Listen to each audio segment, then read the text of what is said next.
Hello, everyone, and welcome back into the GSMC Fantasy Sports Podcast. Before we get into our second segment of the day here on the show, I do want to remind you yet again that if you do feel so inclined throughout the show and want to interact with it more directly, consider making yourselves available to the Super Chat, Super Thanks, and Super Stickers features here on YouTube.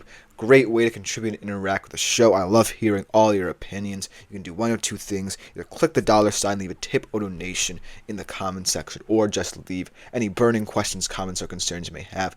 Just makes the show that much more better, makes it that much more interactive, gets your guys' thoughts out there as well. And it's not just me. It's always fun hearing what you have to say.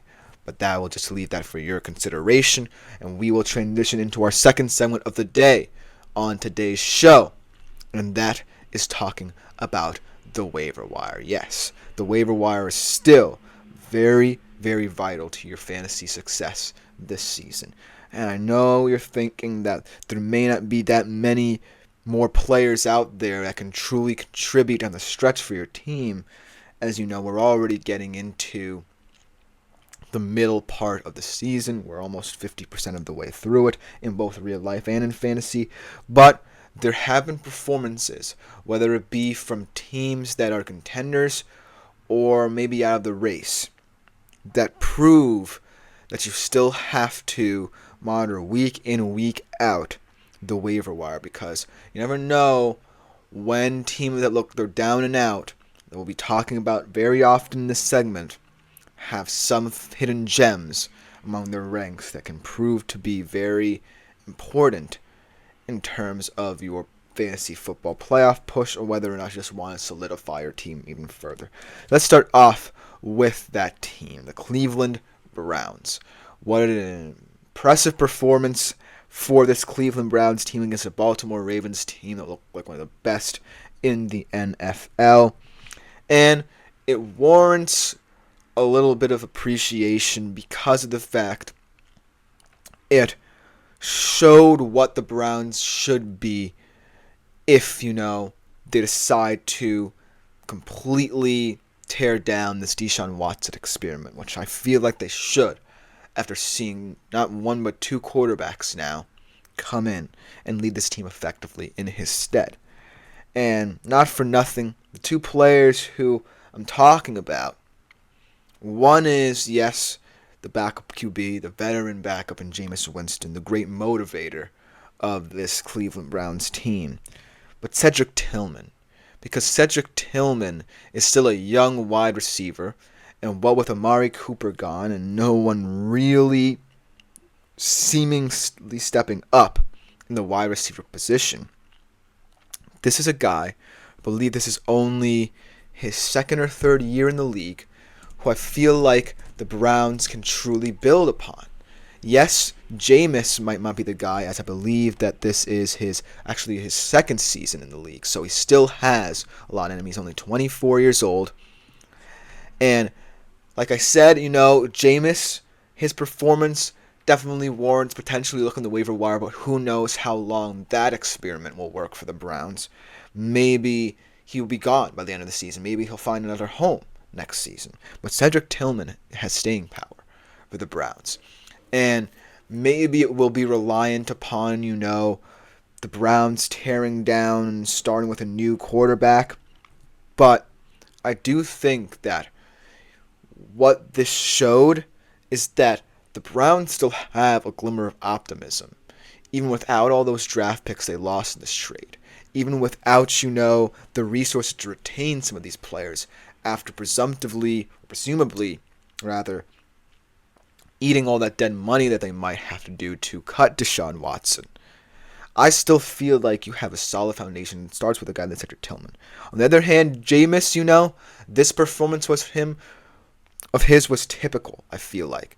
This is like one of those Jameis Winston performances where he kind of struck lucky, and, he could have played much worse in terms of what the stat line could have looked like, but overall, those mistakes didn't happen, and the stat line was sterling, and he had a decent fantasy day. So, make of that what you will. Just know that it's going to be a very, very weird but exhilarating ride for the Browns and for fantasy football managers should they try and take a flyer on Winston. But just know that he really brings life and rejuvenation to this formerly moribund Cleveland Browns offense. And so that should excite some people, at least for this season, for Cleveland. And especially if you're looking for a team that doesn't necessarily appeal to many people fantasy-wise going forward. Now let's talk about two guys who, one of which has to step up, but the other has kind of quietly gone under the radar in such opponent offense. So I'll start off with Cade Otton, which is the guy who has kind of had to step up, be one of the focal points of this Tampa Bay offense, but with the absences of Mike Evans and Chris Godwin. And he has done so admirably. I envisaged that he would have a very important performance last week when I ranked him in my top tight ends for the week. But I wasn't expecting it to be to this kind of play. I feel like it would have taken him a little bit more time to adjust to being one of the top targets in this Bucs offense. But he really shows that he can exploit defense. He's a physical guy. And his star is quickly going to rise to the tight end position, especially from a fantasy perspective, because everyone's trying to find the next big thing at the tight end position. And Cade Otton, not for nothing, cannot be forgotten about because of the fact that, yes, once Mike Evans comes back, presumably after the bye, and Chris Godwin comes back next year, he'll continue to fall in the pecking order a little bit. But it will always matter that you have someone like Cade Otton to bail you out when things go haywire. And the fact that Baker trusted him enough to have him, I believe, lead this team in receiving yards was very impressive. So look for Cade Otton to be someone who has big games, maybe not, in crunch time, but in the near future, because he's still going to be someone that, once Mike Evans comes back even, is still going to be relied upon in this Bucs offense. And let's talk about Khalif Raymond here. Khalif Raymond is one of those weird players on this Lions team who feels like he can always contribute at any given time, but you never truly hear his name enough to really have him catch your attention. And so I feel like this performance from him, where he did a little bit of everything, got involved in special teams, got involved in terms of the skill position core, he really showed that the Lions are more than just, a team that can grind you to submission. They're a team that has versatility. And right now, Ben Johnson is like a puppet master, employing different players in different situations at his whim and finding ways to win. And Khalif Raymond's been doing it in all different aspects of this team. He's not just, a reliable receiver in certain situations. He's a guy who can step in on special teams and get the job done for you, as seen this past week. So Khalif Raymond, he's a bit of a risk just because of the fact, there's so many mouths to feed on the Lions, and you never know where he's going to be utilized and to what effect. But he still is someone who you can't necessarily forget about for the Lions because of the fact that it's so deep. You can't just look at the stars of this team and say, okay, they're going to carry the load more often than not, because that might not be the case. There are different ways for the Lions to score 52 points, so to speak, on any given team. They have so much depth and talent that even a guy like Khalif Raymond can warrant some inclusion from a fantasy perspective. And then the last guy who I have on my list before we kind of get into the miscellaneous players that I would like to name in this segment as well is Isaac Guerendo. Now, here's the thing about him, right? Because everyone's a little bit worried about this 49ers running back room, especially once Chris McCaffrey gets back.